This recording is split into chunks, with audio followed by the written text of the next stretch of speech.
Hi friends, welcome back to my YouTube channel. ಎಲ್ಲರೂ ಹೇಗಿದ್ದೀರಾ? ನಾನು ಚೆನ್ನಾಗಿದ್ದೀನಿ, ನೀವು ಚೆನ್ನಾಗಿದ್ದೀರಿ ಅಂತ ಭಾವಿಸ್ತಾ ಇದ್ದೀನಿ.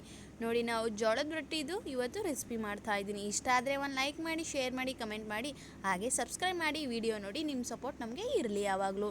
ನೋಡಿ, ನಾವು ಜೋಳ ಮತ್ತು ಅಕ್ಕಿ ಬೀಸಿದಂಥ ನೋಡಿ ಇದೇ ಥರ ಮಾಡಿ ಸ್ವಲ್ಪ ನೋಡಿ, ನಾವು ಸ್ವಲ್ಪ ಫಸ್ಟಿಗೆ ನೀರು ಹಾಕ್ತಾಯಿದ್ದೀನಿ. ಸ್ವಲ್ಪ ಈ ಥರ ನೀರು ಹಾಕಿ ರೌಂಡಲ್ಲಿ ಸ್ವಲ್ಪ ಹಿಟ್ಟನ್ನ ಇದೇ ಥರ ಸ್ವಲ್ಪ ಈ ಥರ ದೊಬ್ತಾ ಇರಬೇಕು. ಆಮೇಲೆ ನಾವು, ಯಾಕಂದರೆ ಅದು ಅಡಲಾಗುತ್ತೆ ಇದ್ದರೆ ನೀರು ಹಿಡ್ಕೊಂತೆ, ಸೊ ಅದೇ ಸೆಂಟ್ರಲ್ಲಿ ಈ ಥರ ಮಾಡಬೇಕು. ನೋಡಿ, ಇದೇ ಥರ ಚೆನ್ನಾಗಿ ಕಲಿಸ್ಬೇಕು. ಇದೇ ಥರ ನೀವು ಚೆನ್ನಾಗಿ ಕಲಿಸಿದ್ರೆ ಹಿಟ್ಟು ಚೆನ್ನಾಗಿ ಸಾಫ್ಟಾಗಿ ಇರುತ್ತೆ. ಹಾಗೆ ನಾವು ಎಷ್ಟು ಬಡಿದ್ರೂ ರೊಟ್ಟಿ ಹರಿದೋಗಲ್ಲ. ಅದಕ್ಕೆ ಇದೇ ಥರ ನಾವು ಸ್ವಲ್ಪ ನೀರು ಹಾಕಿನೇ ಕಲಿಸ್ತಾ ಇರ್ತೀವಿ. ನಮ್ಮ ಹಳ್ಳಿ ಸೈಡ್ ನೋಡಿ, ಇದೇ ಥರ ಸ್ವಲ್ಪ ನೀರು ಹಾಕಿನೇ ನೀವು ಕಲಿಸ್ಬೇಕು. ಎಷ್ಟು ಚೆನ್ನಾಗಿ ಕಲಿಸ್ತೀವೋ ಅಷ್ಟು ಚೆನ್ನಾಗಿ ರೊಟ್ಟಿ ಬರುತ್ತೆ. ನೋಡಿ, ಮತ್ತೆ ನಾವೀಗ ನೀರು ಹಾಕೋಣ. ನೀರು ಹಾಕಿನೇ ಸ್ವಲ್ಪ ಜಾಸ್ತಿ ನೀರು ಹಾಕಿದರೆ ಅದು ತೆಳುವಾಗುತ್ತೆ. ಅದಕ್ಕಾಗಿ ನಾವು ಸ್ವಲ್ಪನೇ ಹಾಕಿ ರೊಟ್ಟಿ ಕಲಿಸ್ತಾ ಇರಬೇಕು. ನನಗೂ ಫಸ್ಟಿಗೆ ಮದುವೆ ಆದ ಹೊಸಲ್ಲಿ ರೊಟ್ಟಿ ಬರ್ತಾನೆ ಇರ್ತಿದ್ದಿಲ್ಲ. ನನಗೆ ಯಾಕೆ ಬರ್ತಾಯಿದ್ದಿಲ್ಲ ಅಂದರೆ ನಾವು ಚೆನ್ನಾಗಿ ಕಲಿಸ್ತಾ ಇದ್ದಿದ್ದಿಲ್ಲ ಹಿಟ್ಟು. ಸೊ ಅದಕ್ಕೆ ಈಗ ಚೆನ್ನಾಗಿ ಕಲಿಸಿದ ಮೇಲೇ ಅದು ರೊಟ್ಟಿ ಚೆನ್ನಾಗಿ ಬರ್ತಾಯಿದೆ. ಮಿನಿಮಮ್ 2 ವರ್ಷ ನನಗೆ ರೊಟ್ಟಿ ಸರಿಯಾಗಿ ಬಂದಿಲ್ಲ. ಅದಕ್ಕೆ ಈಗ ಹೊಸ್ದಾಗಿ ಮದುವೆ ಆಗಿರ್ತಾರಲ್ವ, ಅವರಿಗೆಲ್ಲ ಯೂಸ್ಫುಲ್ ಆಗಲಿ ಅಂತಲೇ ಈ ವಿಡಿಯೋ ಮಾಡ್ತಾಯಿದ್ದೀನಿ. ನೋಡಿ, ನೀವು ಸಪೋರ್ಟ್ ಮಾಡಿ. ನಮಗೆ ಎಲ್ಲ ವೆರೈಟಿ ಥರ ವಿಡಿಯೋ ಮಾಡ್ತಿರ್ತೀನಿ. ನಿಮ್ಮ ಸಪೋರ್ಟ್ ನಮಗೆ ಬೇಕಾಗಿರುತ್ತೆ. ನೋಡಿ, ಇದೇ ಥರ ಚೆನ್ನಾಗಿ ಮೆತ್ತಗೆ ಕಲಿಸ್ಬೇಕು ಫ್ರೆಂಡ್ಸ್. ಎಷ್ಟು ಚೆನ್ನಾಗಿ ಅಷ್ಟು ಮೆತ್ತಗೂ ಇರಬಾರ್ದು, ಸ್ವಲ್ಪ ಗಟ್ಟಿಗೆ ಇರಬೇಕು. ಯಾಕಂದರೆ ಜಾಸ್ತಿ ಮೆತ್ತಗಾದ್ರೇನು ಹರಿದೋಗುತ್ತೆ ಅದು, ಯಾಕಂದರೆ ಜಿಗಿ ಇರಲ್ಲ ರೊಟ್ಟಿ. ಸೊ ಅದಕ್ಕೆ ನೀವು ಇದೇ ಥರ ಚೆನ್ನಾಗಿ ಕಲಿಸಿದ್ರೇ ರೊಟ್ಟಿ ಚೆನ್ನಾಗಿ ಬರುತ್ತೆ ಫ್ರೆಂಡ್ಸ್. ನೋಡಿ, ಈ ಥರ ಡೋ ಮಾಡಿ ಇಟ್ಟಿದ್ದೇನೆ. ಈ ಥರ ಮಾಡಿದ್ದೇನೆ. ನಂತರ ನಾವಿಗೆ ರೊಟ್ಟಿಗೆ ಎಷ್ಟು ಬೇಕಾಗುತ್ತೋ ಅಷ್ಟು ತೊಗೊಂಡು ಅದನ್ನು ಚೆನ್ನಾಗಿ ಮೆತ್ತಗೆ ಅದನ್ನು ಇದೇ ಥರ ಮೆತ್ತಗೆ ಏನಂತೀರ ಕಲಿಸ್ಕೋಬೇಕು.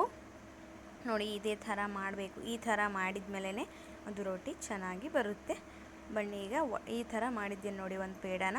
ಈಗ ನಾವು ಒಣ ಹಿಟ್ಟು ತೊಗೋಬೇಕು ಫ್ರೆಂಡ್ಸ್.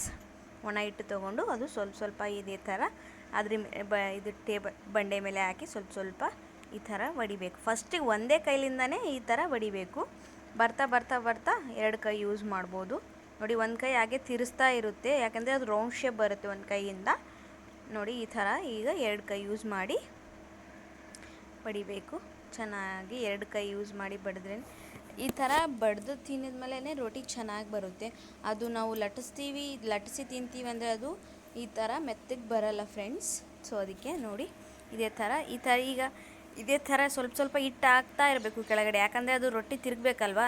ನೋಡಿ, ಈ ಒಂದು ಕೈಲಿಂದ ಹಿಂಗೆ ರೊಟ್ಟಿ ತಿರ್ಸ್ತಾ ಇರ್ತೀವಿ, ಬಡಿತಾ ಇರ್ತೀವಿ. ಒಂದು ಕೈ ಈ ಥರ ತಿರ್ಸ್ಬೇಕು, ಬಡಿಬೇಕು. ಇವಾಗ ನೀವು ಎಲ್ಲನ ಈ ಥರ ಬಡ್ದಿದೆ, ಈಗ ಸೀಳೋಗಿದೆಯಪ್ಪ ನೋಡಿ, ಈ ಶೇಪ್ ಆಗಿ ಹಿಂಗೆ ಹೋಗಿದೆ ಅಂತಂದರೆ ಆವಾಗ ನಾವು ಕಲಸಿದಂಥ ಹಿಟ್ಟನ್ನು ಈಗ ತೊಗೊಂಡು ಹಚ್ಚಿ ಸ್ವಲ್ಪ ಈ ಥರ ಬಡಿದ್ರೆ, ಒಣ ಹಿಟ್ಟು ಹಾಕಿ ಅದನ್ನು ಅದ್ರ ಜೊತೆಗೆ ಸೇಮ್ ಆಗಿ ಬರುತ್ತೆ. ನೋಡಿ, ಇದೇ ಥರ ನಾವು ಬಡಿಬೇಕು.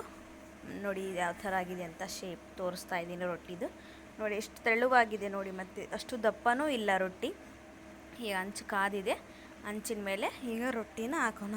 ಹಂಚಿನ ಮೇಲೆ ಸಡನ್ನಾಗಿ ರೊಟ್ಟಿ ಹಾಕೋಕ್ಕೆ ಬರಲ್ಲ ಅಂತಂದರೆ ಒಂದು ರೊಟ್ಟಿ ಮಾಡಿಟ್ಟಿರ್ತಲ್ಲ, ಆ ರೊಟ್ಟಿಲಿಂದನೇ ನೀವು ಈ ಥರ ಮೇಲೆ ಹಾಕೋಕ್ಕೆ ಬರುತ್ತೆ.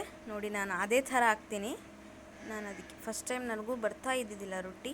ಹಂಗೆ ಆಗ್ತಾ ಅದು ರಾಟಿ ಬಿದ್ದಿದೆ.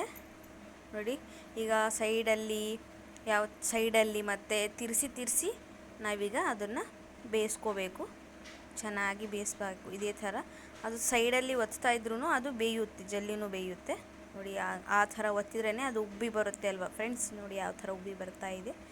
ಸೈಡಲ್ಲಿನೂ ಚೆನ್ನಾಗಿ ಇದೇ ಥರ ತಿರ್ಸಿ ಒತ್ತಬೇಕು. ನೋಡಿ ಫ್ರೆಂಡ್ಸ್, ಇಷ್ಟ ಆದರೆ ಒಂದು ಲೈಕ್ ಮಾಡಿ, ಶೇರ್ ಮಾಡಿ, ಕಮೆಂಟ್ ಮಾಡಿ, ಸಬ್ಸ್ಕ್ರೈಬ್ ಮಾಡಿ, ವಿಡಿಯೋ ನೋಡಿ. ಹಾಗೆ ನೀವು ಸಪೋರ್ಟ್ ಮಾಡ್ತಾ ಇರ್ರಿ ಫ್ರೆಂಡ್ಸ್. ನಿಮ್ಮ ಸಪೋರ್ಟ್ ನಮಗೆ ತುಂಬಾ ಇಂಪಾರ್ಟೆಂಟ್ ಆಗಿರುತ್ತೆ. ನೀವು ಇದೇ ಟ್ರೈ ಮಾಡಿ friends. Thank you for watching.